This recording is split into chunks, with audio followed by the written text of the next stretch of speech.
So the issue here, the privacy issue, was that initially when you signed up, the app apparently got a lot of your Google or Gmail account information. They've released an update which they say fixes that. But Sunny, given your experience in gaming and VR, how serious do you think this privacy issue really is?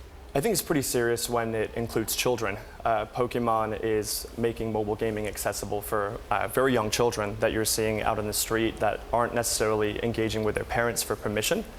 This brings into question COPPA compliance, the Children's Online Privacy Protection Act concerns. And I think that whether it was a mistake or not on behalf of Niantic, this is something that needs to be remedied pretty quickly. What about some of the overall overall security and safety issues, and maybe even legal issues? Yeah, no, I think it calls into question some legal questions around trespassing, possession. Do you own the augmented reality Pokemon that's on your own physical property? If people are clambering over fences to be able to get access to capturing certain Pokemon, does that raise questions around indemnification?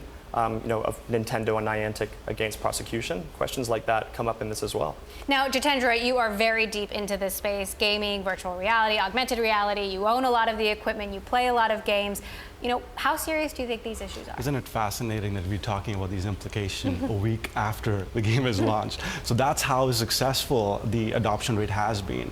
If you look at the stock movement in general, what it's suggesting is the expectation of how Nintendo can monetize its other IPs that are not on mobile. Because Nintendo will probably make a fraction of what Niantic makes from Pokemon Go. But this whole new location, it's probably not new, but location-based gaming is going to get a lot more impetus and open new avenues of monetization, right? Like you have location-based services, location-based advertising, the accessories that Nintendo is planning, and henceforth. So the expectation that Nintendo can get their mojo back of reinventing the gaming space like they did with the Wii has gone up.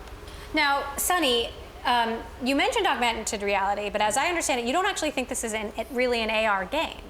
Absolutely not. Yeah, I think it's Why? much more, as Jitendra mentioned, it's much more of a location-based game. My definition of what augmented reality is, being an investor in the space, is computer vision application. You're seeing Pokemon flying, in the middle of space, for example.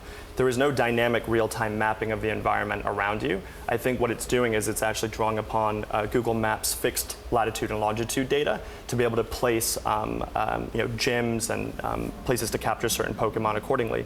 The only dynamic mapping that seems to take place is what Niantic is pushing. So for example, as you might go to a particular location, there might be a new Pokemon that appears there. That's not necessarily representative of any kind of real-time environmental mapping, though. Do you think it's not AR, Jitendra? Well, the type of game is not, but if you look at all the location-based games that you will see, and you have seen in the past, but they didn't quite succeed as much. They didn't have Pokemon behind them. But that needs you to have mobile devices with you. So augmented reality glasses, the future that Zuckerberg is pitching, is that it's going to be a mobile device, way down the line, and these experiences will naturally extend themselves on AR platforms. But they're not natively AR games per se, but like what Niantic loves to call it as real-world gaming. So the genre over here is location-based.